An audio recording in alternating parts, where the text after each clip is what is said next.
Hello, this is Penny Potter at Crantock Art. In this little video I'm going to show you how to make a bowl from a slab without a mould. So there are a number of ways of making bowls, and I suspect there's as many videos on YouTube as there are stars in the sky on this subject, so this is a slightly different take of it. What you need then is a piece of rolled out clay. I've done a couple of videos showing how to join clay and how to roll out clay. So I've got this nice little lump rolled out here. I'm just going to check it's not stuck to the board for what I've got in mind to start with. There we go. Always be gentle with your clay. Sorry, I seem to keep knocking the camera. Don't rush it around. Next, you need something round. Well, I've got this wooden bowl here. It can be as large or small as you like, but I've gone for this one because I don't want to make a very big bowl in this video. And what we're going to do is line it up like that, and then we're going to cut round that circle. So this could be a plate, could be a bowl, it could be a cup if you want to make a really small one. Cut all the way around. Take that out of the way, don't need that now. We've now got a nice circular piece of clay. I'm very carefully going to put that slab to one side in case I need it for something later. Now, the next thing we're going to do is you're going to get your knife and using the back of it, because I don't actually want to cut it, you're going to draw lines and try and divide it up into sections. So this is where you see how good your eyesight is. So I've done it at a half, quarter. I'll try and get another one out of here, try and make it even each time. If you want, you can use a protractor if you want to get that technical about it. We have one young man who comes to pottery who probably would. He's doing advanced level mathematics. He gets very hung up about getting his pottery right. So I've done that. I'm pretty sure that I'm pretty close to being in the middle for everything. Then what I want to do is I need to find another circular item, and I've got here a little cup, and I line this up in the middle as best I can, like that. And then what I'm going to do is with my knife I'm going to cut down each of these segments down to where the cup is, all the way around. This particular bowl is going to be quite shallow because it's not very big, and the centerpiece I've got here is actually quite large. So you see the sides are only going to be that high. Again, if you want a bigger one, use a smaller centerpiece or a bigger bowl. A bigger round circle to cut around. Right, so do that, and we've got that. And what I'm going to do is each one of these I'm going to lift up and I'm going to overlap them like that. So I'm going to do a little bit of scoring on that edge. You'll see, yeah. I'm going to score that edge that's going to be underneath. I'm going to get my slip, which is a little dry at the moment, so I'm working on trying to soften it up a bit. Over here. So again, this is just water mixed in with a bit of dried clay, very dry at the moment, to make like a glue. Like that. And I paste that on there. Over there for a bit, and then I overlap these like that, bringing them up. Now the more of an overlap you have, the steeper the sides are going to be, so I don't want to be too wide. Now at this point it would be really helpful, I think, to put it on a banding wheel, but I haven't, so I'm just going to turn it by hand. So we repeat, so the next one goes there, and score it, put some slip on it, overlap it. Try to overlap it the same amount each time. Turn it round, score it, overlap it.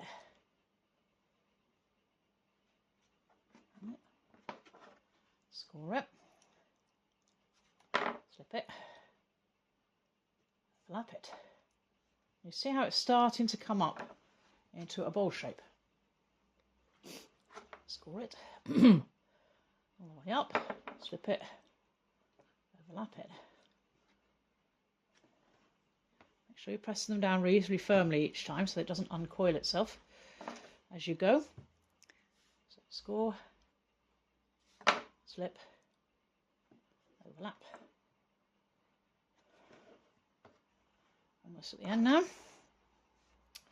Score, slip, flap, one more to the right to the beginning.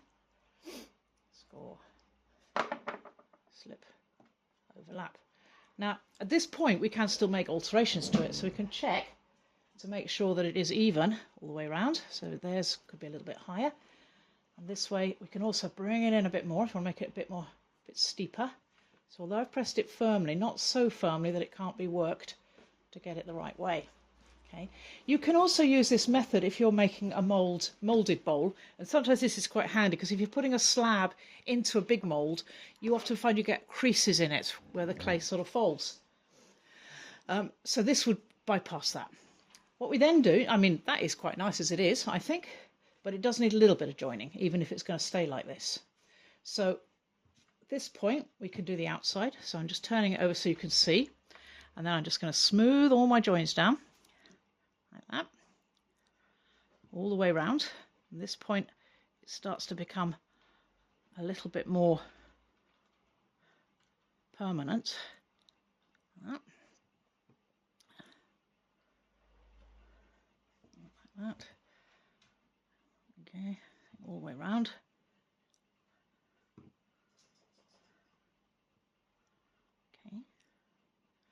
So it's starting to look a little bit more. As I say, you can make it steeper if you want to. I'm just going to curve it up a little bit more. Like that. Now again, if you like that, you don't have to do anything more with it. But if you don't, then again, you smooth it down. You can use a tool if you want. I often find my fingers are my best tool. At this point, you see how I'm supporting the outside of it as I go, just to stop me from pushing it out and flattening it as I do the smoothing.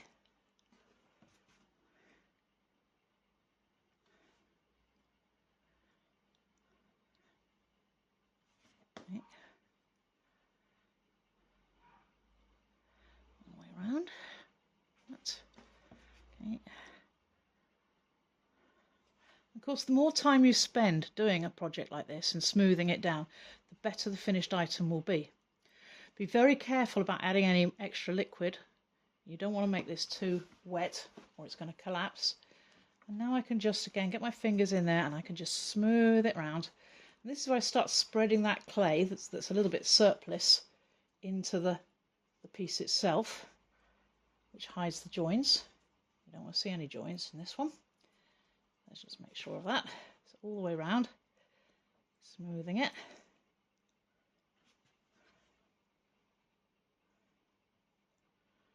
As I say, this is a really good way of making a bowl if you've got no mould to hand, or you want to make something that's a little bit more organic in form, but yet still functional.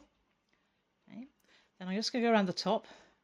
This also, of course, by doing it this way, you do tend to get a more level top to your bowl. Coiling is all very well, but you do start to have to struggle to get it straight at the end, whereas this is more likely to be because each of the sections are the same size. Okay, so bring it together like that. Okay, and I'm just going to smooth out the inside. And at this point, if you want, you can reach for a kidney and use that to smooth. Again, I've done a video on how to use a kidney, because a lot of people have problems with this. I say come in, gently, gently, gently, then apply pressure. And with each time we come round, it gets better and better. And keep supporting it all the time in your hand. So if you like, your hand almost becomes the mould it's pushing into.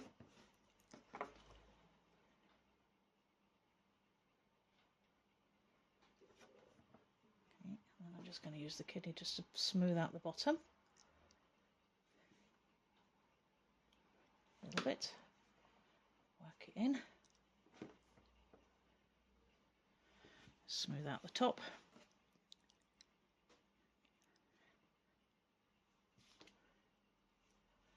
especially where the folds are. Again, if you want to, you can also smooth out the outside, turn it upside down, get the kidney on it. And just to smooth those in a bit.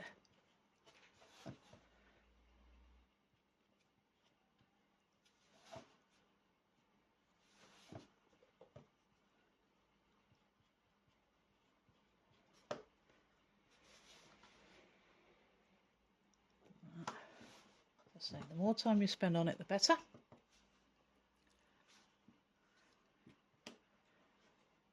There you go, like that. A little bit there. Let's get that smooth. Okay, and there we have, I think, a new bowl for our studio cat to have his cat food in. Let's shape it up again. There we go. I'll leave that to dry, although there's one last thing I need to do. I'm going to put my initials on it. Make sure that when it goes through the pottery here, because we have about 60 students a week come through here, so I need to make sure that everybody knows that that one's mine and not anybody else's. And there we go, one neat little bowl. I hope that helps, and I'll catch up again with you soon. Bye.